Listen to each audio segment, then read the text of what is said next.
Ibababa na ang interest rate ng salary loan sa 8% at 7% naman sa calamity loan sa SSS. Alinsunod sa hakbang ng Administrasyong Marcos Jr.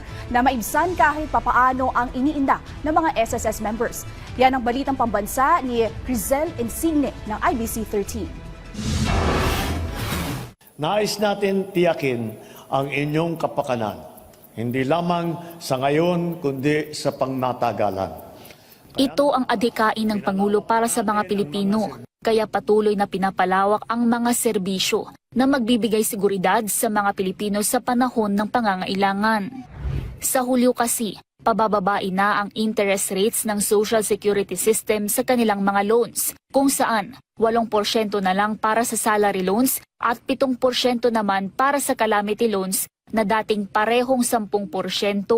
Dagdag pa dyan ang nakatakdang paglulunsad ng Expanded Pension Loan Program sa Setyembre. Sa ilalim nito, maaari nang makautang ang naiwang asawa ng yumaong pensioner o surviving spouse pensioners ng halagang hindi hihigit sa 150,000 piso.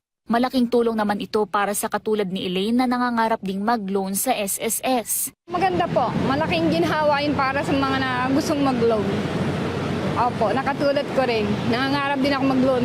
Maganda yung ginawa ni Pangulo. Sobrang nakakatuwa. Ganon din ang pananaw ni Vic para naman sa paglulunsad ng Expanded Pension Loan Program. Siguro kung makakapag-loan siya na habang buhay pa siya, siguro mas maganda. Kasi mababa na, malaki ang tulong doon sa kanya. Pero kung doon siya na mawawala na, hindi natin masasabi. Pero ang pinaka-importante dito, malaki ang tulong doon sa nabuhay pa na kukuha ng yan. Paliwanag ng Malacanang, bahagi ito ng pagkilos upang magkaroon ng poverty reduction.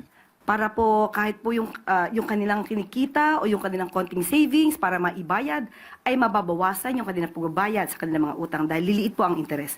Hindi lang ito para sa mga miyembro dito sa Pilipinas dahil isasama rin ang mga Pinoy abroad. Kaya patuloy na nakikipag-ugnayan ang pamahalaan para sa agarang pagtugon sa pinansyal na pangangailangan.